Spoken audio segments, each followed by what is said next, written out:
My dog told me give him the word and shots follow. I let him off the leash like Nino's Rockwaller. So Fabolous had these lines. And at the time, I'm thinking, all right, Nino Brown, New Jack City reference. New Jack City references happen a lot within rap lyrics, happen a lot within hip hop. And then it was one of you guys in the comment section who pointed out, hang on, there might be a deeper layer here. Now, I always understood the character of Nino Brown as being influenced by the Chambers Brothers, the influential, notorious Detroit gang. But there's another very infamous drug boss who it's said Nino Brown is based off of, and that is Kenneth Supreme McGriff. Which has me thinking, was this reference by Fabolous a coincidence? Or was there something more layered here? Because if you know the history of 50 Cent, then you know the implications of that name. Because it's a well-known rumor that Kenneth is the one who put out the hit on 50. Is the reason that 5th was shot 9 times. Hell, even the FBI investigated this and looked into Preem and his dealings in 50 Cent's shooting. So as I sit here and I think about diss tracks, and I think about just the history of 50 Cent, I'm reminded of a singular song that forever changed and affected 50's career. And it didn't just affect his career, it had reverberations across hip hop. I mean, this was a huge song that got him dropped from his label, that led to him getting shot, that led to the death of Jam Master Jay, that was just, wow. When you just think about the chaos that was unleashed through 50's pen, this is worth diving into. And I feel like sometimes it may get a little overlooked. So we're going to dive into this right now. It's 50 Cent, Ghetto, Qu'ran. Hey. Southside. Yeah, what y'all niggas know about love, hate, mistake? Tell me what you think is going on. Shout out to Smiles and Southstar. I know that came out after this one, but that also sampled this one. When I was working 2 jobs just to survive, when I felt like killing myself, you kept me alive. Another classic, man, but this is originally Diana Ross and Marvin Gaye. Stop, look, listen. Southside. Yeah, what y'all niggas know about Dirty South? One time. Hey. Lord, forgive me for I've sinned over and over again just to stay on top. I recall Mary filled with sin over and over again and again and again and again. Yo, when You get a preview of Singing 50 here. And for me, Singing 50 is what made the big dollars. But 50 even talks about the change to his vocal style and his delivery before and after he got shot. When you listen to this reminds me of like Jay-Z Reasonable Doubt. It's a similar sort of situation where Jay-Z switches up, starts to marinate, slow down his flows. Well, that's what 50 did, and 50 really started to focus on his singing and his hooks. But this was the before, right? The before, he's rapping faster. He's got just a little bit more lyrical delivery. After, when he got shot, because one of the results was that, one of the bullets flew through the roof of his mouth, it changed the way that he had to deliver lines, that he had to speak. It physically affected him. And then he slowed it down. And then he started giving us more of these driven melodies. But you can already see melody-driven 50 here. Yo, when you hear talk of the Southside, you hear talk of the team. See niggas fear Prince and respected Preem. For all you slow motherfuckers, I'ma break it down iller. See, Preem was the businessman and Prince was the killer. Remember? He used to push the bulletproof BM, His hair get you seasick. I sat back and peep shit. The road was easy wider then. They ain't get blunted. Had the whole projects working for 50 or 500. As a youth, all I ever did was sell crack. I used to idolize Cat. Hurt me to my heart to hear that nigga snitched on Pat. How you go out like that? Rumors in the hood was just for snitching. I ain't believe that, Paul. He helped me cop my first GSXR. Had the 4Runner, the Z, the 5 and the 3. Used to drive his truck through the hood, dragging jet skis from Gerald Wallace to Baby Wise. Don't be surprised at how freely I throw our names of guys who dealt with pies like LA and Wise. L got shot in the neck, then told us connect. Them niggas who shot him got him for 10 bricks. Fucking Dominicans turned around and gave him more bricks. Forgive me. That verse right there is just a momentous verse in 50 Cent's history. And the opening lines are what ultimately got 50 in trouble with Kenneth Supreme McGriff, the leader of the Supreme Team, which was to 50 one of the big drug gangs, one of the big local just drug organizations at the time that he came up in and working for and flipping for. And from 50's perspective, later on when he talks about this, he talks about, look, like Nas has done this, other artists have done this. For him, it was, this is just me talking about my life and just talking about what I came through because I was orphaned at a young age. I grew up selling crack. This is what I had to do to survive. So 50's just taking us through the different names, the different sites that he saw on his come up. Other people, critics of 50, haters, enemies, like the Ja Rules, the Irv Gottis, the Murder Incs., they said, nah, 50 snitching here. 50 snitching. And speaking of Murder Inc., a later affiliate connection with Murder Inc., the one who put out the hit on 50 is Kenneth, is Supreme. And he wasn't happy with this because from his perspective, it's almost like 50 sat here just lining them up, just giving the playbook, which he doesn't want given. And he saw it as a huge sign of disrespect. And I know I titled this as a diss. It's not really a diss. This is just 50 talking, but it was perceived as one. And the consequences of it, well, we've seen. Just for snitching. Let's break this down. The youth and Group BM. Supreme was the business respected Prince. When you hear talk of the South Side, you hear talk of the team. You niggas feared Prince and respected Preem. For you they feared Prince and respected Preem. And it was that line which Preem took as a slap. All right, they respect me, but why don't they fear me? Why are you going to say that they fear my nephew? His nephew was Prince. And for Preem, that was just, he's the top dog. He's the one who should be respected and feared. Don't lay it out that his nephew is somehow more feared than him. So that's the first affront that he took. slow motherfuckers, I'ma break it down iller. See, Preem was the businessman and Prince was the killer. Preem was a businessman and Prince was a killer. And I think it's his follow-up line too. Like after the slap from 50, this was just, all right, you know what, fuck him. This is basically how it was interpreted. Because all of a sudden I was like, hang on, now what are you doing? Are you calling out the roles within our organization? Right? Are you wearing a wire while you're on wax right now? Like what are we doing? And again, Preem going, hang on, you're calling him the killer. And yeah, Prince was the enforcer. Prince was the one riding around in the bulletproof. He's the one walking around with a bulletproof vest. You know, he was talk the talk, walk the walk. But at the end of the day, he wasn't Preem, right? And this is ultimately one of the just situations and influences that led to the hit on 50, that led to him getting shot 9 times. But there's more. Keep it running. Remember, you used to push the bulletproof BM, Say I get you seasick. I sat back and peep shit. The road was easy water then. They didn't get blunted. Had the whole projects working for 50 or 500 as a youth. Working for 50 off of 500. Every 500 they flip, they get 50 back from it, right? Everything else goes to Preem, goes to the Supreme team. They didn't get blunted. Had the whole projects working for 50 or 500 as a youth. And obviously a little slick bar there, nod to 50 as well. They didn't get blunted. Had the whole projects working for 50 or 500 as a youth. All I ever did was sell crack. I used to idolize Cat. Hurt me to my heart to hear that nigga snitched on Pat. How you go out like that? Rumors in. Right there, he's talking about Lorenzo Fat Cat Williams from a rival gang. And Fat Cat, it was said, snitched on basically had one of his enforcers had Pap go kill a police officer. And then when he was arrested, it was said that he snitched on him. But still, it's not necessarily proven. And this is where, again, 50's wading into hot water because he's talking about these street politics. He's talking about these street issues. And he's sharing these things on wax for a wider audience to hear. You could sense the danger here. And how some people are going to feel a type of way. Hard to hear that nigga snitched on Pap. How you go out like that? Rumors in the hood was just Pap was Howard Pappy Mason. Snitching. I ain't believe that, Paul. He helped me cop my first chat. Rumors in the hood was just for snitching. I ain't believe that, Paul. He helped me cop my just was snitching. I ain't believe that. He's talking about Black Just, another Supreme Team member who rose up through the ranks and for 50 was hugely influential. Kind of taught him the ropes. Got him involved in boxing, really showed him the way.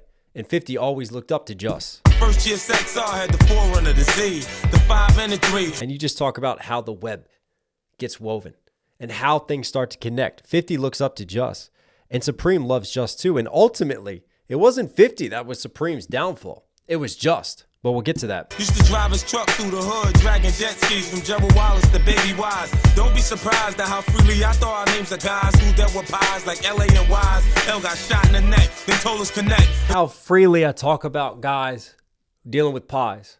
Right there. I mean, again, 50 on one perspective is going, I'm not afraid to speak on things. I'm not afraid to tell it like it is. And this has always been 50's MO. But this is where 50's MO gets him into trouble. Because hang on, why are you mentioning names of guys flipping pies? You could see how a drug dealer who maybe has heat on them, who is trying to avoid federal investigation, wouldn't appreciate this, wouldn't be happy about a situation like this. Them niggas who shot him got him for 10 bricks. Fucking Dominicans turned around and gave him more bricks. And he's alluding to the story there of the Supreme team taking their cartel suppliers, turning around and killing them and stealing the product and then ordering more. Fucking Dominicans turned around and gave them more bricks. Lord, forgive me for I've sinned over and over again just to stay on top. I recall memories filled with sin over and over again and again and again. That first verse was just a dose of the shit that I'm on. Consider this the first chapter in the Ghetto's Qu'ran. I know a just a dose of the shit that I'm on. Nice little wordplay off of the drugs. Drug dose versus a dose of what I'm on here. Smooth flip. Just a dose of the shit that I'm on. Consider this the first chapter in the Ghetto's Qu'ran. I know a lot of niggas that get dough like Bimmy and Joe. And Prince and Righteous from Hillside with the mole on his nose. Throughout my struggles in the hood, I started learning. Life's a bitch with a pretty face, but she burning. Hey. Man, I'ma get cheese like Chaz, then run through whips like Seagull. Gamble all the time like country curly head Prince and Tom Popo under pressure too. They know what they facing. Go against crews like Bebo and killers like Pappy Mason. A lot of niggas I know been corrupted since birth. Tights to raw nuns for fun. For everything they worth, I know some cats that hell out whole complexes like Holy Wall. Together niggas stand and divided they fall. Round here, shook niggas, they keep it in motion. Come around here with your roller, you can get robbed like Ocean. Lord knows, Tommy had Lord and soul. Helicopters, Rolls Royces with Louis Vuitton interior. Might sound like I'm fantasizing, but son, I'm dead serious. Montana was no dummy, bought Bennett's to wash the money. Had money out the ass, he politic like the Asians. Feds couldn't catch him dirty, so settle for tax evasion. Man. It's like this man just opened up a book and just started name dropping and name dropping and name dropping and telling stories. And again, you could see where things get dicey. And for 50, it wasn't just with Supreme. It wasn't just with the attempt on his life. Like, this was monumental for his career. This song right here, this song, which you could probably see from his perspective is like going to boost his street credibility, that he just shows as him just, sharing the facts. Whereas the label steps back and Columbia dropped him. Columbia iced his album. And this song right here was hugely influential because he became a flight risk to them. He sat here mentioning all these things, possibly involving the feds, involving criminal investigations, and Columbia didn't want any part of it. And everything got iced. Shit that I'm on. Consider this the first chapter in the Ghetto's Qu'ran. I know a lot of niggas that get dough like Bimmy and Joe. And Prince and Righteous from Hillside with the mole on his nose. Righteous from Hillside with the mole on his nose. Again, a statement like that, it's almost like you're lining someone up and you're showing that you can identify them. From his perspective, he just wants to show that, this isn't fiction that he's talking. This is facts. I know these people, I can identify, and this is truly my life. But you can also see, in a realm, in a world that involves snitching, that involves police, that involves paranoia, how lines like that can make someone go, can I trust this man? What else does he mean by that? My struggles in the hood, I started learning. Life's a bitch with a pretty face, but she burning. Man, I love that line. Life's a bitch with a pretty face, but she's burning. That's why you need to rap it and save yourself from the STDs, right? Struggles in the hood, I started learning. Life's a bitch with a pretty face, but she burning. Man, I'ma get cheese like Chaz, then run through whips like Seagull. Get cheese like Chaz. Chaz Slim Williams, who he talks about Slim on Many Men, and getting turned on and betrayed by Chaz, which ultimately leads to his shooting. Many men wish death upon me. Well, here's Chaz here getting a shout out, 50's ex-manager. With a pretty face, but she burning. Man, I'ma get. Also, there was a line before I just wanted to point out further. Hang on. That I'm on. Consider this the first chapter in the Ghetto's Qu'ran. I know a lot of niggas that get dough like Bimmy and Joe. And Prince and Righteous from Hillside with the mole on his nose. Righteous from Hillside with the mole on his nose. I love the name of Ernesto the Righteous Puerto Rican. But for me, his name has righteous in it, and he was the biggest snitch to the Supreme team that there was and turned in half of them. What a name. Throughout my struggles in the hood, I started learning. Life's a bitch with a pretty face, but she burning. Man, I'ma get cheese like Chaz, then run through whips like Seagull. Gamble all the time like country curly head Prince and Tom Popo under pressure too. They know what they facing. Go against crews like Bebo and killers like Pappy Mason. A lot of niggas I know been corrupted since birth. Tights to raw nuns for fun. For everything they worth, I know some cats that hell out whole complexes like Holy Wall. Together niggas stand and divided they fall. Round here, shook niggas, they keep it in motion. Come around. The Corley family, he shouts out again other crime syndicates, other families. They stand and divided, they fall. Round here, shook It's niggas, just like the drug dealer's handbook they keep it of Queens and Harlem. in motion. Come around here with your roller, you can get robbed like Ocean. Lord knows, Tommy had Vinny Ocean, drug dealer that got robbed going through Queens from his rollie, but then also Ocean's 11, heist movie, Robin. in motion. Come around here with your roller, you can get robbed like Ocean. Lord knows, Tommy had Lord and soul.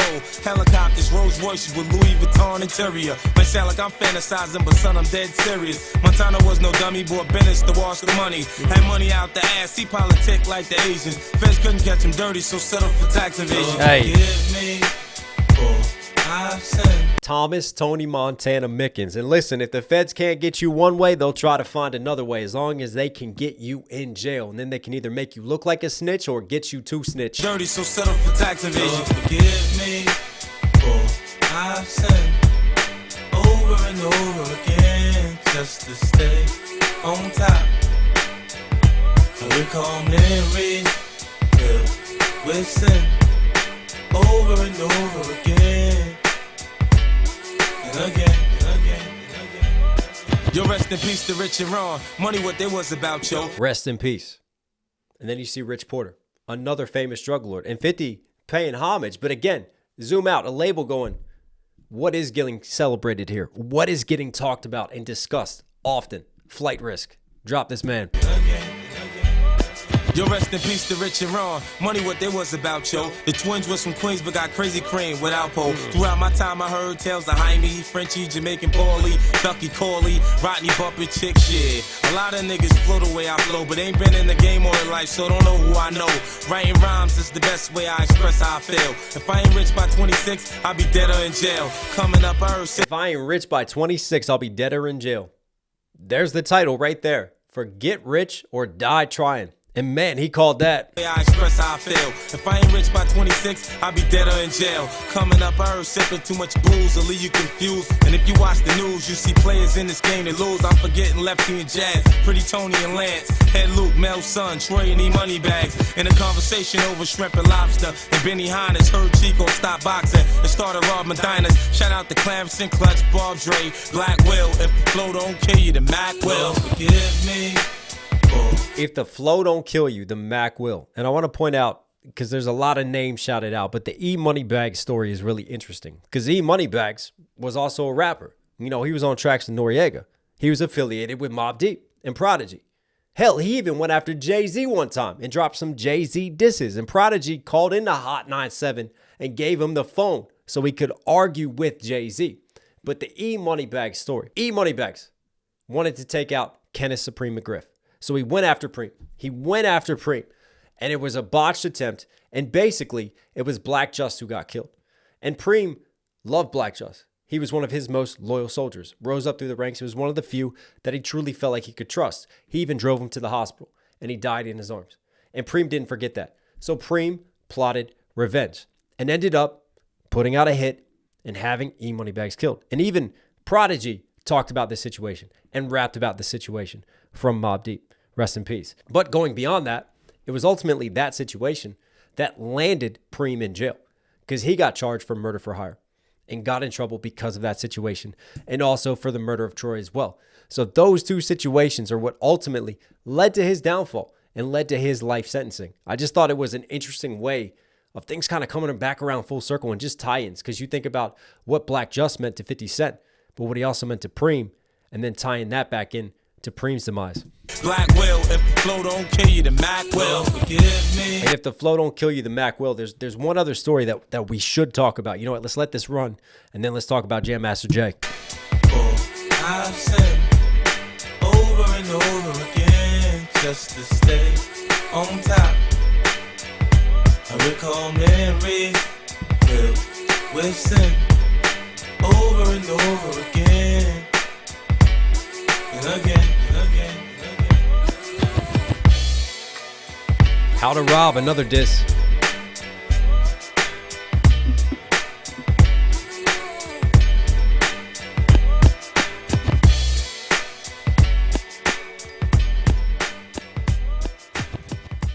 So this song also not only led to the shooting of 50 Cent, but also has been speculated led to the death of Jam Master Jay.